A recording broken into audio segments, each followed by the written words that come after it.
Empezaron a cantar juntos a los 11 años. Terminaron sin hablarse durante décadas. Ahora sabemos por qué.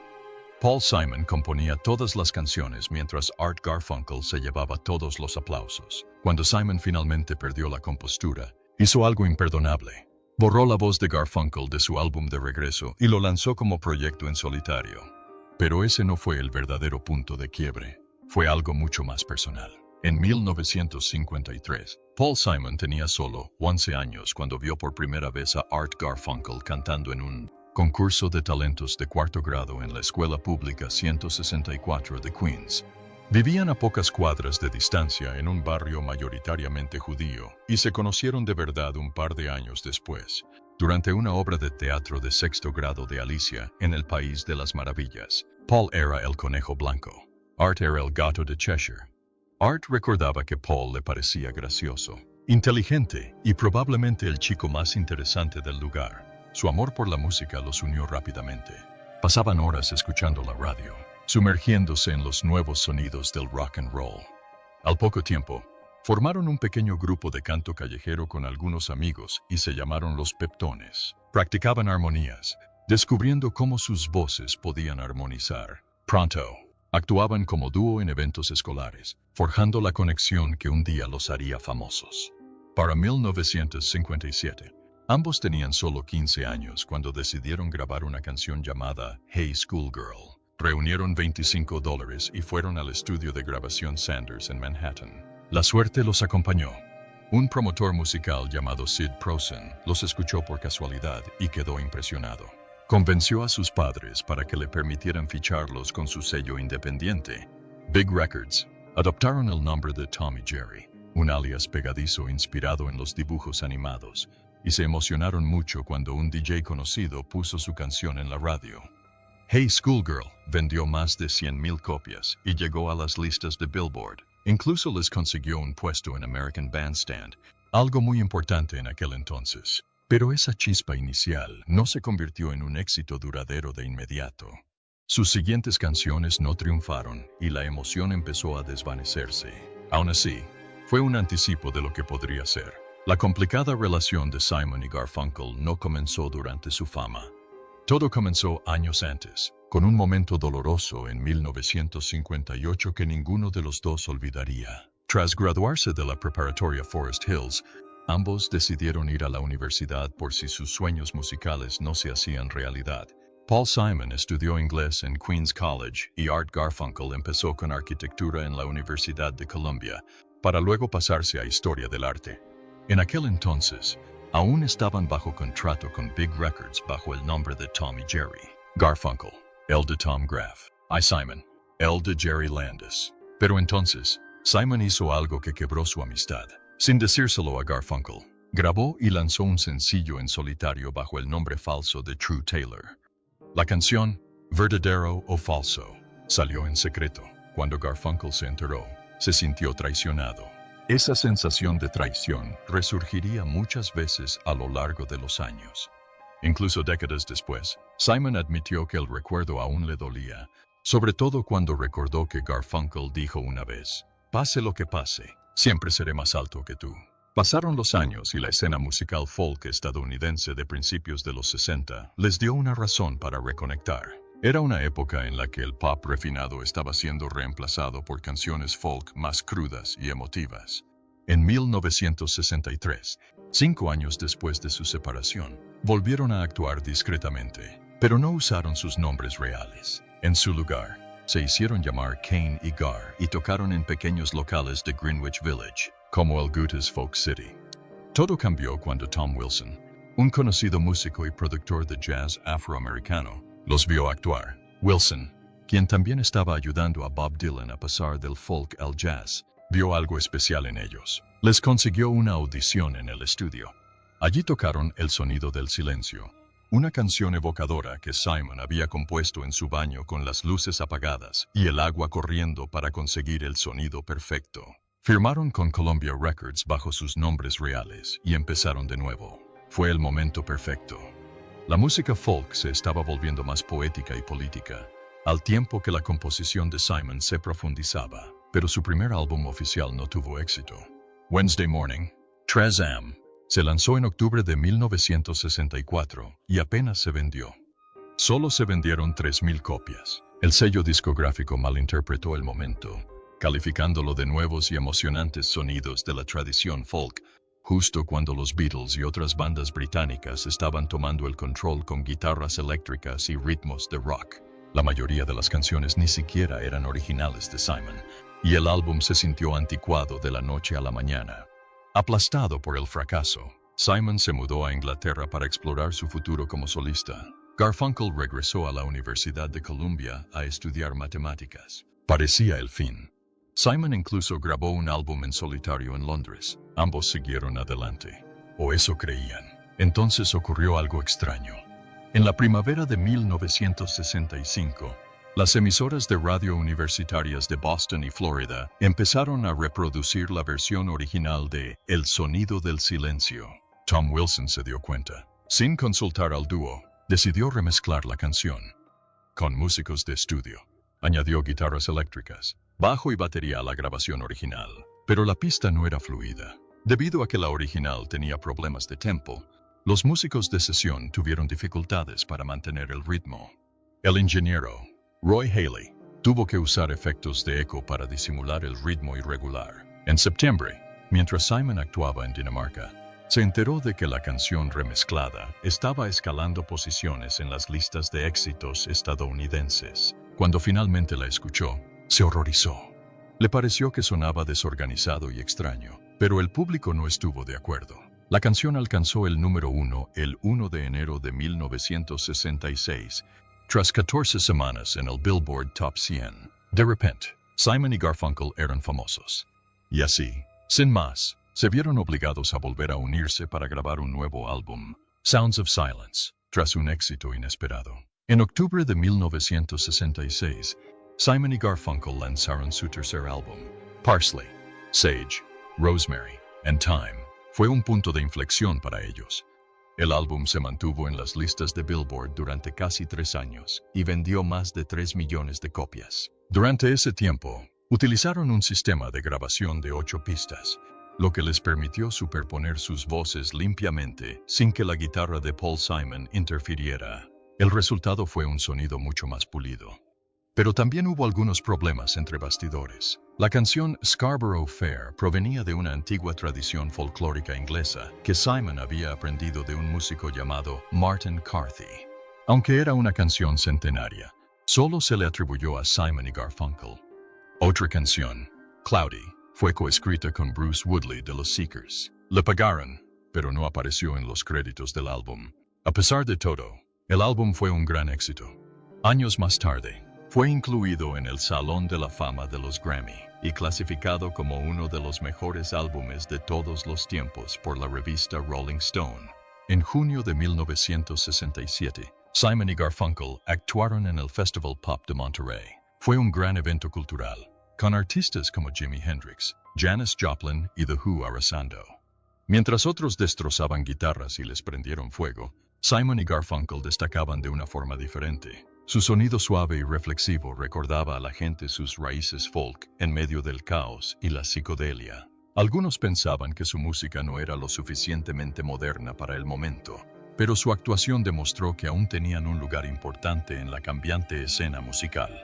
Ese mismo año, ocurrió algo inesperado que cambiaría sus carreras y el mundo del cine. El director Mike Nichols estaba trabajando en El Graduado y tuvo una idea repentina. Quería usar las canciones de Simon y Garfunkel en lugar de una banda sonora tradicional. Al principio, Paul Simon aceptó escribir 3 canciones nuevas para la película, pero la gira se lo impidió. En lugar de eso, el editor de la película simplemente usó canciones existentes como The Sound of Silence y Scarborough Fair al editar escenas. La música encajó tan bien que decidieron conservarla. La película y la música se complementaron. La banda sonora se convirtió en un éxito rotundo, incluso compitiendo con los Beatles en las listas de éxitos. Mrs. Robinson, la única canción nueva que Simon compuso para la película, ganó el premio a la grabación del año. Su música contribuyó a dotar a la película de su núcleo emocional, y a cambio, la película ofreció a Simon y Garfunkel un público más amplio y de mayor edad. Esta forma de usar música popular en el cine inspiraría a muchos cineastas en los años venideros, pero tras todo el éxito, empezaban a aparecer grietas. La relación laboral del dúo se estaba volviendo inestable. Paul Simon componía todas las canciones y tomaba la mayoría de las decisiones creativas, mientras que Art Garfunkel se centraba principalmente en cantar. Simon admitió más tarde que sentía ese desequilibrio. Durante las sesiones de grabación, Garfunkel solía sentarse en la sala de control y dar retroalimentación, pero Simon hacía la mayor parte del trabajo pesado. Esto generó resentimiento. Simon admitió una vez que sintió celos cuando el público aplaudió con fuerza la voz de Garfunkel en canciones como Bridge Over Troubled Water. Pensó, yo escribí esa canción, pero fue Garfunkel quien se llevó los aplausos. Esa frustración se remontaba a su infancia. Simon recordaba que su madre le decía, tienes buena voz, Paul, pero Arthur tiene una voz preciosa. Le dolió. Con el paso del tiempo, la tensión aumentó. Garfunkel no compuso ninguna música, pero se sentía eclipsado. Simon, por su parte, se sentía limitado creativamente. En enero de 1969, Simon y Garfunkel se preparaban para grabar lo que sería su último álbum. Casi al mismo tiempo, Art Garfunkel tomó una decisión que lo cambió todo. Tanto él como Paul Simon habían sido elegidos para la película Catch 22, dirigida por Mike Nichols. Pero inesperadamente, el papel de Simon fue eliminado del guión. El rodaje comenzó el 13 de enero en Guaymas, México, con solo Garfunkel en el reparto. Eso dejó a Simon en Nueva York, solo y dolido. El director Charles Grodin más tarde describió este momento como el momento en que su colaboración comenzó a desmoronarse. No se toma a Simon y Garfunkel y se abandona uno de sus papeles, dijo. Simplemente no se hace eso. Para Simon, no se trataba solo de la película. Se trataba de sentirse abandonado por alguien con quien había sido su mejor amigo durante años. Cuando finalmente hablaron, Garfunkel le explicó su plan. Hacía películas durante 6 meses y luego volvía a grabar álbumes, pero a Simon no le parecía bien. Como recordó en el documental In Restless Dreams, le dijo a Garfunkel que, en realidad, no, eso no va a pasar. No voy a hacer eso. Simon ya estaba haciendo el trabajo pesado en su música. Él compuso todas las canciones, dirigió las sesiones de grabación y dio forma a su sonido. Garfunkel cantaba principalmente y daba retroalimentación desde la sala de control. Para Simon, la colaboración ya no era igualitaria. Y esta película solo empeoró las cosas. El rodaje de 6 semanas de Garfunkel se convirtió en una producción de meses. Mientras estaba varado en México, Simon intentó sacar adelante el álbum Bridge Over Troubled Water. Pero la colaboración a distancia no funcionó. Simon enviaba canciones. Garfunkel respondía con notas. No era lo mismo. Todo se sentía raro. El retraso obligó a Simon a terminar partes del álbum sin Garfunkel. En algunos temas, Garfunkel apenas aparece. En otros, no aparece en absoluto. Una de las canciones, The Only Living Boy in New York, se convirtió en una especie de carta de despedida.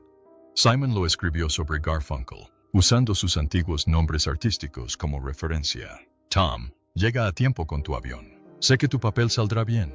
Vuela a México. Esa canción captó lo solo que se sentía Simon y lo lejos que se habían distanciado. No solo física, sino también emocionalmente. Cuando Simon y Garfunkel interpretaron su famosa canción, Bridge Over Troubled Water, en vivo, ocurrió algo que siempre inquietó a Paul Simon. Cada vez que el público escuchaba a Art Garfunkel cantar la emotiva y emocionante parte de la canción, se ponía de pie de un salto y vitoreaba con entusiasmo. Los aplausos fueron sonoros y llenos de admiración. Pero todo era por Garfunkel. Y cada vez, Simon tenía el mismo pensamiento amargo. Yo escribí esa canción. En el documental de 2024 In Restless Dreams, Simon habla con sinceridad sobre lo dolorosos que fueron esos momentos. Le había dado la voz principal a Garfunkel a propósito porque creía que su voz clara, similar a la de un coro, era perfecta. Aún así, dolió.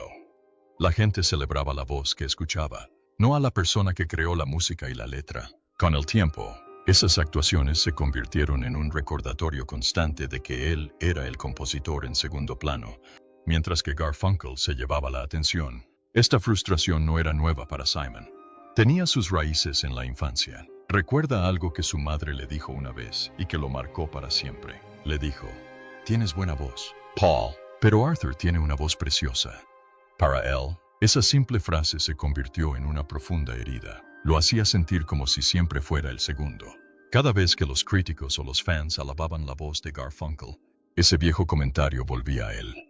Y mientras Simon veía crecer su fama a finales de los 60, cuando componía todas sus canciones, también vio cómo Garfunkel recibía más elogios que él. Ese desequilibrio se volvió insoportable, pero Garfunkel tenía sus propias dificultades. En una entrevista, admitió que Paul Simon fue un obstáculo durante gran parte de su vida. Garfunkel también quería escribir canciones, pero se sintió eclipsado. Dijo que ni siquiera intentó añadir sus propias canciones durante sus años como dúo porque no creía que pudieran estar a la altura de las de Simon. Durante décadas, guardó silencio al respecto, y solo comenzó a escribir y publicar su propio material décadas después. En el documental, plantea una pregunta difícil. ¿Fue él quien disolvió el grupo? ¿O fue Simon quien nunca dio cabida a las ambiciones de Garfunkel? Creía que ambos compartían la culpa.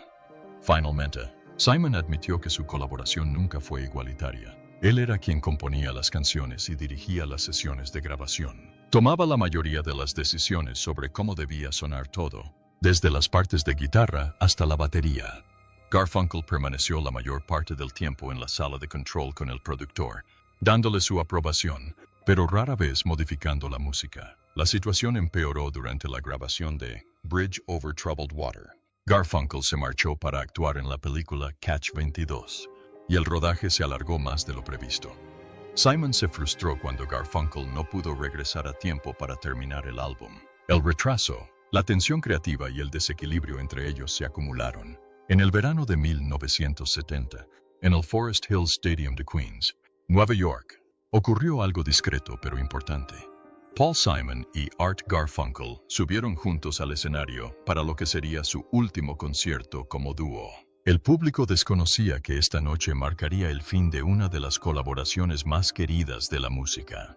El espectáculo fue impecable y profesional, pero había una extraña sensación en el aire, algo distante, algo ausente. No hubo mucha conversación entre canciones. La calidez y las bromas habituales entre ambos parecían haberse desvanecido. Después de la segunda noche, simplemente se despidieron. No hubo pelea dramática, ni anuncio público, solo una despedida discreta y personal que se sintió más como cerrar una puerta que dar un portazo. Paul Simon contó más tarde que nunca hablaron de terminar el espectáculo. Simplemente terminó. Con Artie. No había motivo para hablar de ello, dijo años después. Esa frase por sí sola dice mucho. Su comunicación se había deteriorado mucho antes de que dejaran de cantar juntos. Quizás ambos sabían que las cosas no podían seguir como estaban. Quizás el silencio era más fácil que decir lo que realmente sentían. Tras la separación, sus vidas tomaron rumbos diferentes. Paul Simon se lanzó de cabeza a su carrera en solitario. No solo sobrevivió, sino que prosperó. Sus primeros álbumes de la década de 1970, como Paul Simon, There Goes Rhymin' Simon y Still Crazy, después de todos estos años, estaban llenos de energía renovada e ideas frescas. Canciones como Me and Julio, Down by the Schoolyard with 50 Ways to Leave Your Lover se convirtieron en éxitos. La gente vio que Simon no solo formaba parte de un gran dúo, sino que era un compositor poderoso por derecho propio. Su creatividad siguió avanzando, y en 1986 lanzó Graceland, un álbum que fusionaba la música sudafricana con su propio estilo. Vendió millones de copias y ganó más premios Grammy. No solo fue un éxito, sino también innovador. Art Garfunkel, en cambio, lo tuvo más difícil. Su voz seguía siendo tan hermosa como siempre, pero su música en solitario no tuvo el mismo éxito. Lanzó varios álbumes durante la década de 1970, pero ninguno alcanzó la altura de lo que él y Simon habían creado juntos. Su carrera musical se volvió más tranquila, más dispersa, y aunque los fans aún adoraban su voz, le costó encontrar la misma magia por su cuenta. Aún no había terminado de crear, pero el foco de atención se desplazó. Curiosamente, la carrera actoral de Garfunkel resultó mejor de lo esperado. Recibió elogios por sus actuaciones en Catch-22 y Carnal Knowledge. Los críticos lo calificaron de actor natural con una fuerte presencia. La gente se sorprendió. Incluso Simon, años después, admitió sentirse amargado por la atención que recibió Garfunkel. En una biografía, se le cita hablando de cómo todos decían que Artie tenía muchísimo talento, muchísimo sentimiento. Y sí, incluso destacaban lo guapo que era. Se podía percibir la frustración en las palabras de Simon. Después de toda la música que habían hecho juntos, la persona con la que una vez cantó ahora era elogiada por algo completamente diferente. En retrospectiva, su ruptura no se trató solo de música. Reflejó algo más profundo que estaba sucediendo en el mundo. Las canciones de Simon y Garfunkel habían contribuido a dar forma a la década de 1960. Su música se dirigía a quienes buscaban un sentido, luchaban por la justicia y soñaban con un mundo mejor. Temas como The Sound of Silence no solo entretenían, sino que también hacían reflexionar. Su álbum de 1968, Bookends, capturó la sensación de crecer, enfrentarse al mundo y preguntarse a dónde iba todo. Sus voces se convirtieron en el trasfondo de una generación que creía en el cambio. Pero para 1970, el mundo estaba cambiando. Las protestas, la esperanza, la unidad de los años 60, todo empezaba a desvanecerse.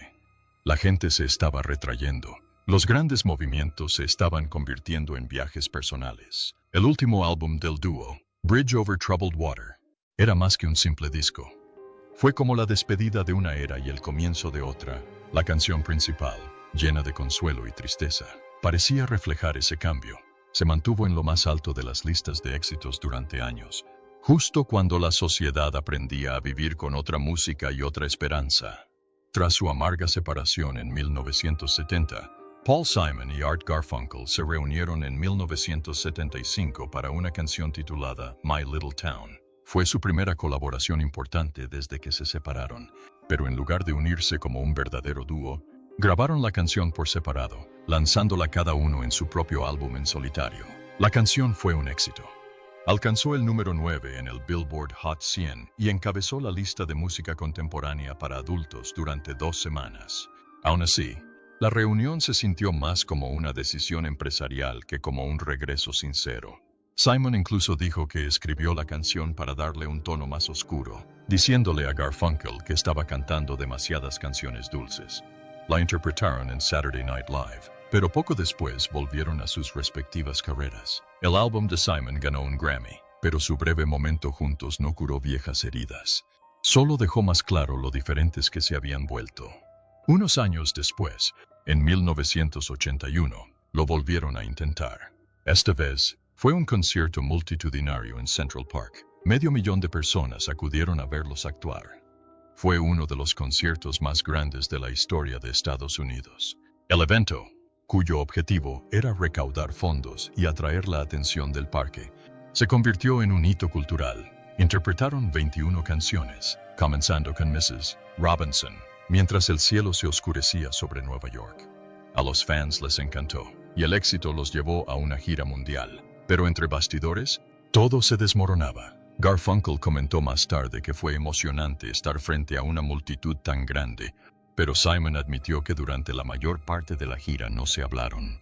A pesar de todos los vítores y aplausos, sus problemas personales seguían presentes entre ellos. Entonces llegó uno de los capítulos más dolorosos en 1983. Tras su éxito en Central Park, comenzaron a trabajar juntos en un nuevo álbum titulado Think Too Much. Pero las viejas tensiones volvieron. Garfunkel grabó cuidadosamente sus partes vocales, pero Simon se impacientó con la duración del proceso. Entonces, de repente, lo llamó y le dijo que eliminaría su voz del álbum. Garfunkel dijo más tarde que no entendía por qué Simon haría algo así. Un ingeniero confirmó que se borró por completo la voz de Garfunkel de las cintas maestras. Cuando el álbum se lanzó en noviembre, se presentó como un proyecto en solitario de Paul Simon llamado Hearts and Bones. La voz de Garfunkel solo sobrevivió en bootlegs compartidos entre fans incondicionales, incluyendo un solo conmovedor en Song About the Moon.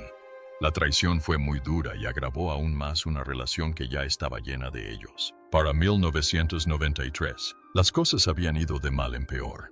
Intentaron actuar juntos de nuevo en Nueva York, pero el intento fracasó rápidamente. La reseña de un crítico que se refería a Garfunkel como uno más de sus muchos colaboradores en el escenario tocó la fibra sensible. Ese pequeño comentario encendió la mecha. La tensión entre bastidores se volvió tan intensa que se volvió física. El representante de Simon dijo más tarde que temía que alguien pudiera ser apuñalado si hubiera habido un cuchillo cerca. Hubo informes de empujones y gritos, y el equipo temía que se extendieran al escenario. Estas peleas demostraron que, incluso después de 20 años, el dolor y el resentimiento no habían desaparecido. De hecho, solo se habían fortalecido. Dos hombres de 50 y tantos años, aún atrapados en las mismas batallas que habían librado desde jóvenes, Paul Simon y Art Garfunkel, se conocieron con tan solo 11 años. Eran estudiantes de Queens, Nueva York, y cantaban juntos en obras de teatro de secundaria y en las esquinas. En aquel entonces, su vínculo giraba en torno a la música, la amistad y la emoción de actuar. Nadie podría haber predicho lo famosos que se volverían ni lo amargas que serían las cosas. A medida que alcanzaban la fama, algo discreto pero poderoso comenzó a crecer entre ellos. Resentimiento. Una de las cosas que atormentaba profundamente a Paul Simon era su estatura. Parece poca cosa, pero para él no lo era. Recordó un momento en particular, décadas después, cuando Garfunkel bromeó: "Pase lo que pase, siempre seré más alto que tú". Le dolió tanto que Simon nunca lo olvidó. No era solo una broma. Simon ya había estado lidiando con inseguridades y dudas sobre sí mismo. Pasó años en terapia, y su baja estatura era una de las cosas en las que se centraba. Lo que lo empeoraba era que Garfunkel parecía saberlo. En una entrevista posterior, admitió que, de niño, se hizo amigo de Simon, en parte, por lástima por su estatura. Dijo que le ofreció a Paul amor y amistad como compensación, y luego añadió algo escalofriante: "Ese gesto de compensación ha creado un monstruo". Su diferencia de altura se convirtió en símbolo de algo más profundo, un desequilibrio de poder. Paul escribía las canciones, Artie las cantaba, pero el público a menudo veía a Garfunkel como la estrella. Su manager incluso dijo que Paul a veces se sentía eclipsado cuando los fans aplaudían con entusiasmo la voz de Artie, a pesar de que las canciones eran suyas. A pesar de la tensión, su historia compartida los mantuvo unidos. Pasaron de grabar un sencillo pequeño por $25 en 1957 a convertirse en estrellas mundiales en 1970. Ese tipo de trayectoria es poco común, y la presión era enorme. En un documental reciente, Simon llamó a Garfunkel su amigo más antiguo y admitió que la fama le había pasado factura. Aún así, las grietas aparecieron pronto. En 1958, poco después de su primer éxito, Simon grabó en secreto material en solitario sin decírselo a Garfunkel. Esa traición nunca sanó del todo. Incluso 60 años después, Garfunkel lo mencionó, diciendo que le impactó y le dolió que Simon lo mantuviera en secreto. Su separación nunca fue solo por negocios. Fue personal, confuso, emotivo y lleno de dolor sin resolver. Garfunkel se preguntó quién era el verdadero culpable. Y en una ocasión preguntó en voz alta: ¿soy yo quien separó a Simon y Garfunkel? ¿O es Paul quien no supo adaptarse a que Garfunkel enriqueciera su propia carrera?